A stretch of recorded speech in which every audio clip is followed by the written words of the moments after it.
Sedicom, ikigo ca Diyoseze nkuru ya Bujumbura co kumenyesha amakuru. Ese Kristo yomenyekana? Mana mushobora byose nyine nkoni imbabazi n'icyubahiro n'umugeni mukuru wa Diyoseze ya Bujumbura, nyakubahwa Musenyeri wahoze urongoye Diyoseze nkuru ya Bujumbura, banyakubahwa mwatowe n'abenegihugu muri hano, nyakubahwa buramatari w'intara nziza ya Bubanza, Imana yateye iteka yuko iberamwo ibirori by'uyu munsi, banyakubahwa ndongozi nkuru mu nzego z'igihugu, mu nzego z'ubutungane, mu nzego zo kwivuna abansi n'umutekano, banyakubahwa basaserdoti, badiyakoni, namwe mwese mwatewe iteka ryo kuronka ibice bitandukanye by'ubusaserdoti, banyakubahwa bihereye Imana mwese muri hano, banyakubahwa ba musitanteri muri hano, batumire bahire, banyakubahwa mwese aho umwe wese aherereye mu cyubahiro Imana yamuhaye, bakristo mwese ba paruwasi ya Rugazi, banyakubahwa mwese mukoraniye hano, tugire Kristo.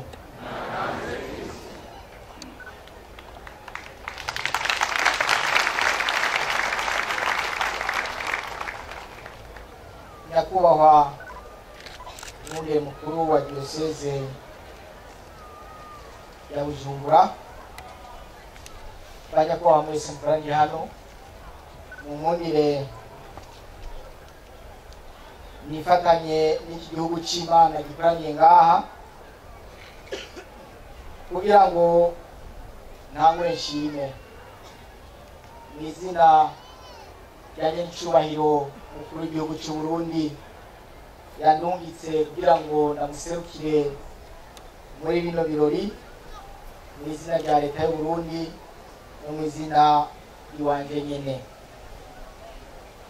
Turashimye rero kuri aka kamo mwaduteye nka leta kugira ngo tuze twifatanye namwe kuri urubanza ruhambaye, kanatsinda urubanza rwa twese, kuko Imana yaturemeye mu bumwe, ituremera mu rukundo, ituremera no mu gufatana mu nda. Twitavye ubutumire rero twaserukiye nyenicubahiro umukuru w'igihugu c'u Burundi, tukaba rero dutanguye dukeza Uburundi, dukeza Abarundi, ariko dukeza cane cane Diyoseze nkuru ya Bujumbura iramutse iramura kuri uno munsi abasaserdoti n'abandi batiwe mu bice bitandukanye y'iryo banga.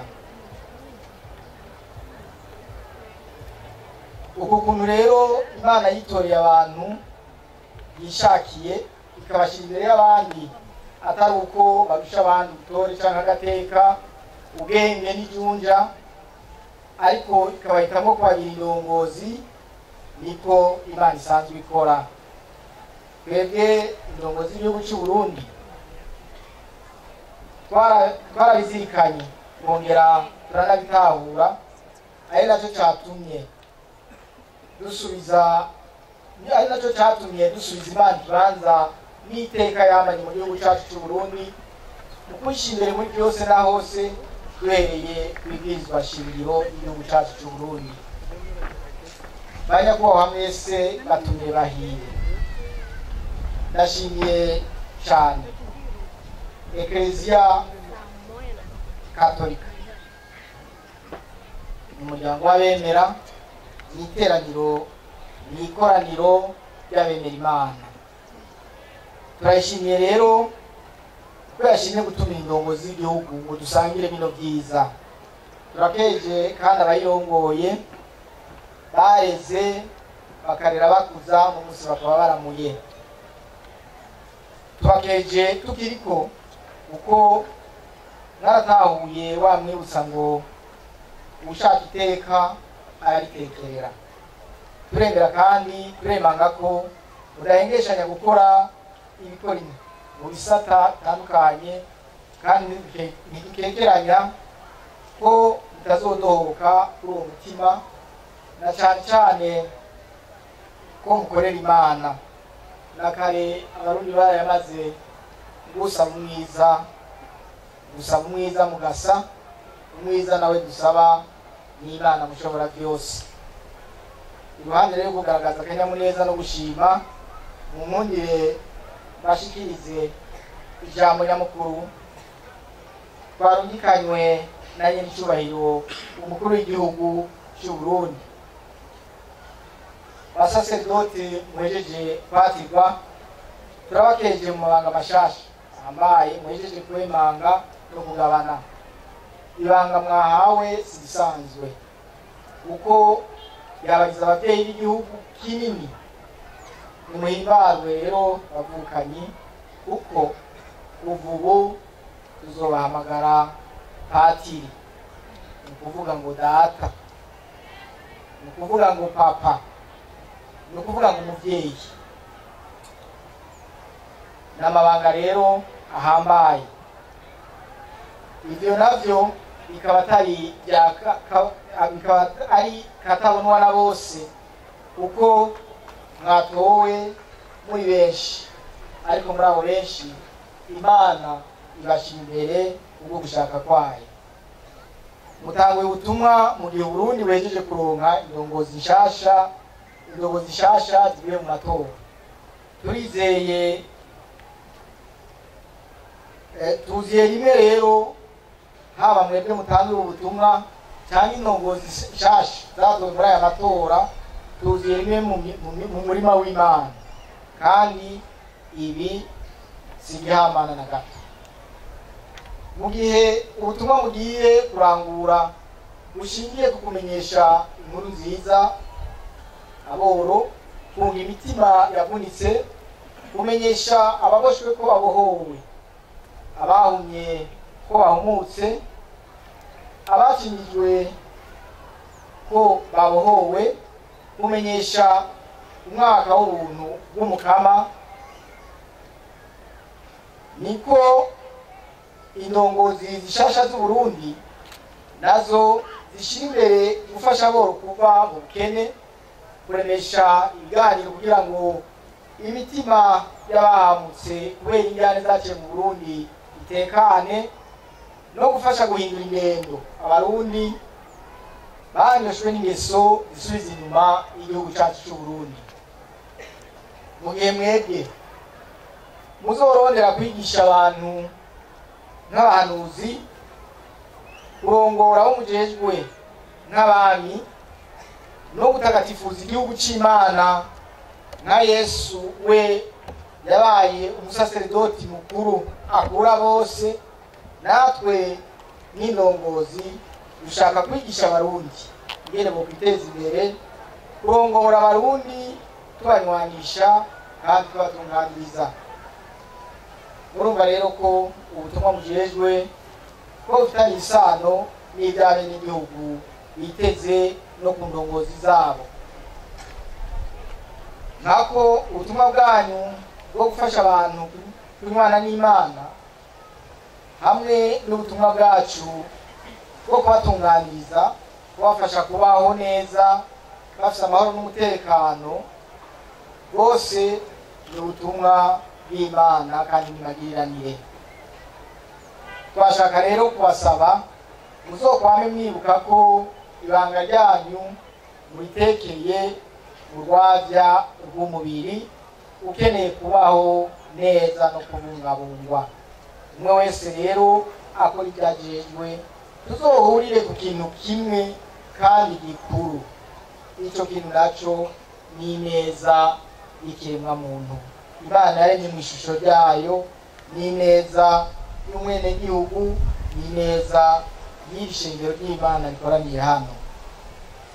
Yesu yaratwigishije ko umuntu atabeshwaho n'indya gusa, abeshwaho kandi n'ijambo ry'Imana.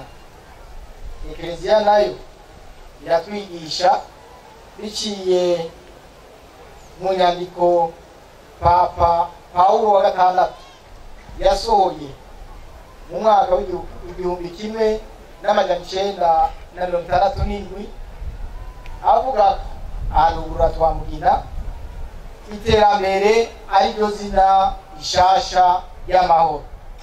Bisigura yuko twese atanumwe avuyemwo kubwirizwa kurwanya ubukene n'akarengane, ari nabyo bibuza umuntu gutera imbere, kuko ari bwo buryo burashe bwo guharanira no kuremesha amahoro.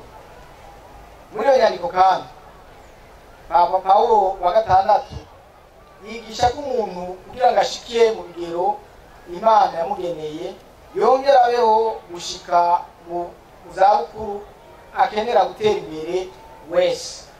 Avuze wese rero hari gutera imbere ku mubiri, mu mutima, gutera imbere mu bwenge, gutera imbere mu mico n'imigenzo, gutera imbere no mu gutunganirizwa nyene, hamwe no gutera imbere mu biruhurira umutwe no mu butunzi.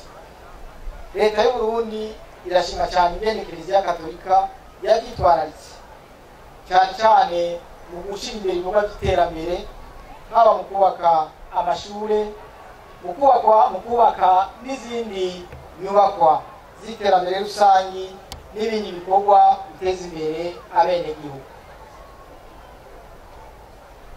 Tuvuye abasaserdoti twagomba tubwire n'abahereza mwuka bashasha n'ibisongerezi byabo ko twifuza ko amaparuwase mugiye gukoramo ubutumwa yoba koko amayogi y'iterambere ry'abenegihugu. Turazi ko muciye ubwenge, turasabye rero mukoresha ubwo bwenge n'ububasha Imana yabahaye mu kwigisha ibiteza imbere abakristo mugiye gushingwa, maze ibigega bibogaboge mu maparuwase no mu micungararo yabo. Bifuza ko abaje iwanyu batoharonka amasakaramentu gusa, bokwama nyabuna basanga n'amasaka, kandi abakristo bakama bafise ivyo bashikanira Imana n'ivyo basigarana.